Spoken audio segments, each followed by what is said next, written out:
YouTubers when YouTube bans them from putting bottles they're paid to promote in their top 10 lists. Now I'm panicking. Yeah, don't panic. No, I am, because I'm going to lose my job. Me when someone asks me what are my plans for the weekend.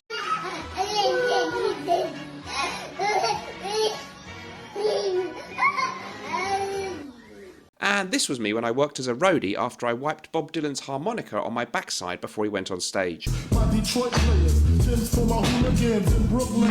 Dead right, in the head right, Biggie there, and like, I've been school since days of under rules. Never lose, never choose to, Bruce.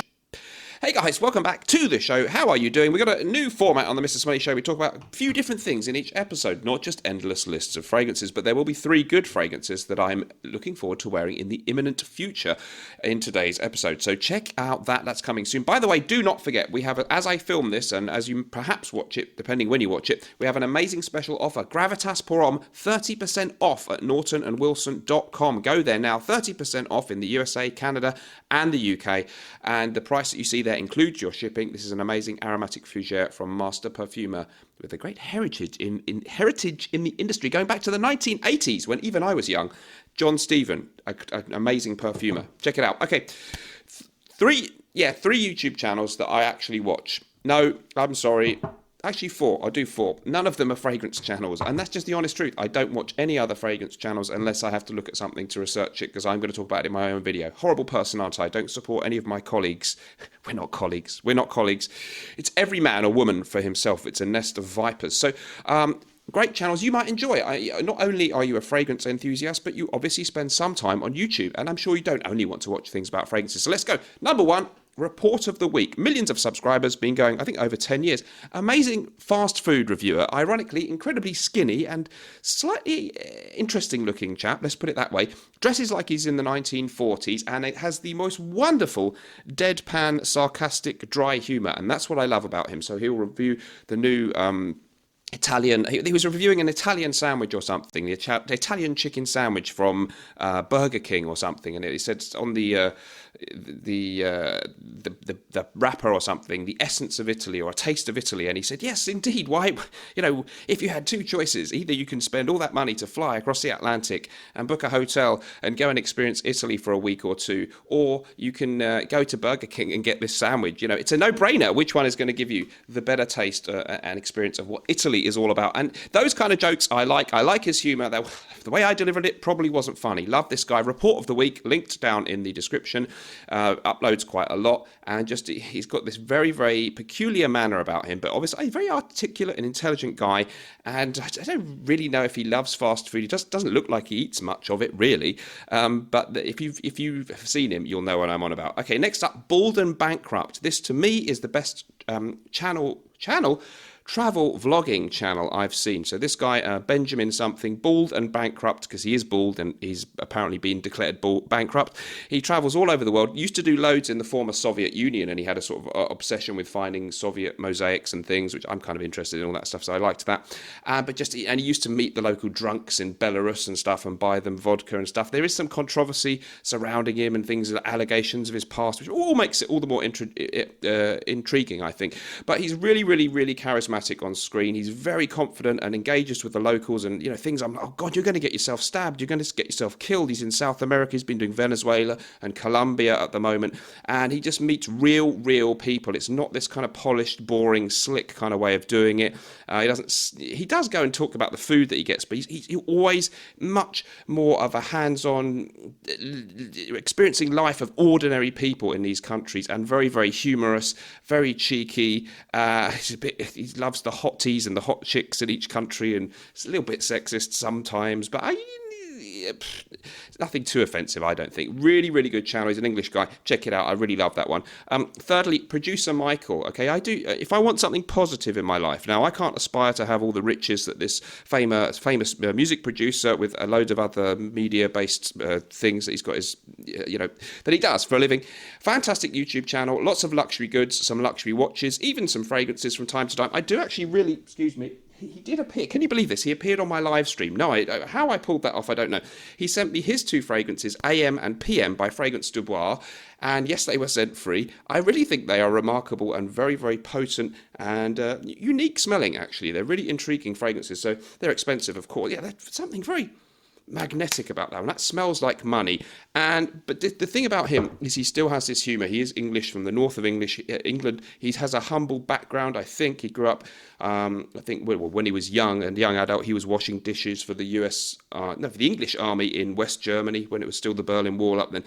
Fascinating life history, which I'd like to know more about. He does it with his friend called Adam.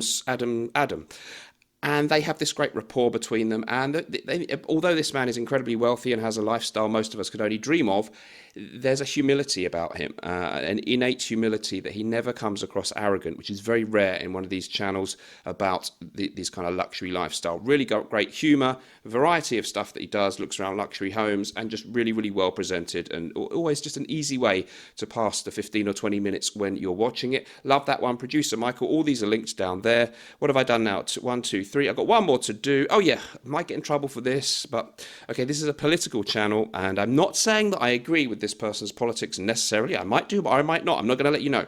And, I watch channels completely on the other side of the spectrum, or different views completely. I like to have a mix of views available to me about what's going on in the world today. Many terrifying things, of course. So I do enjoy watching the mother of all talk shows, it's a podcast too, but a live stream. You see him on the screen on YouTube with George Galloway, former Labour Party politician, left the party and became when it became much more moderate. So he was to the left of Labour.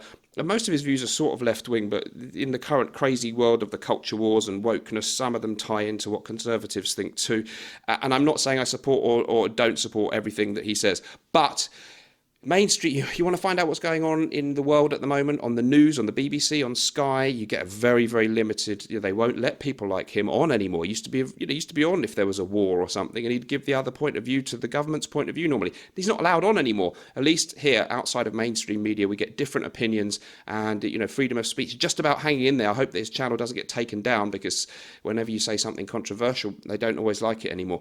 But yeah, fascinating channel. I like freedom of speech. Okay, guys, so that was that. Fragrances that you might like. Love, love, love. Any time of year, but these all will work well in the upcoming colder seasons. Jaipur on Boucheron, amazing cheapie. I've got the Eau de Toilette. The Eau de Parfum is similar, just a bit richer. It's citrus, lemon, with lavender, kind of a barbershop feel, and an undertone of exoticism with benzoin and vanilla. So it's a really powdery, like a really nice powdery, citrusy lavender barbershop, I think, talcum powder with a hint of a kind of sweetness from the vanilla, giving it something different, and maybe hence the name Jaipur. Beautiful bottle design, an amazing cheapie. I've mentioned it many times before, but facts are stubborn things, and the fact is that is a good fragrance. We've got, I hope I've got them all. Oh yes, Bon Monsieur, Rogue Perfumery. If you're looking for a great fougere in the 80s powerhouse mould, and you could also get Florist Elite from Florist. Naturally, it would be, wouldn't it? I think in 1980 release, that's actually pretty good. But this one just has, I think it has a bit more real oak moss than some people use in the formulas today, because I don't think he always puts his things under the IFRA regulations. It's a really great alternative, maybe to things like Gucci Nobile, which I'm lucky enough to have a vintage bottle of, but you probably will struggle to find.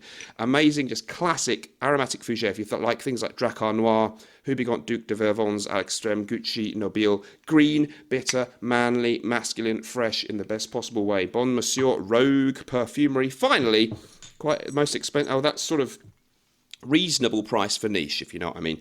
And the last one, Spice and Wood. It's spicy and woody. It's by Creed. I love this. Thanks to Claire from the Smurfy Girly channel, who gave me this years ago.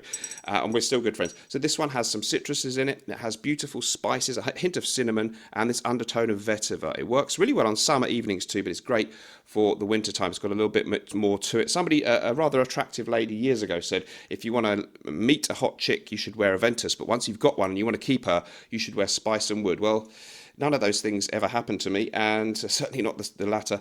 But Spice and Wood is an amazing fragrance, guys, and works anytime. Luxury in a bottle, which is the best place for it if it's a perfume, because otherwise it's just going to go all over the table or your hands and stuff. I will leave it there. Thank you so much for watch of the day. Wristwatch of the day is the one that it's kind of almost my main watch at the moment that I wear most, and this is the Rolex, what's it called? GMT Master 1999 edition. I like the faded bezel. We will leave it there, guys.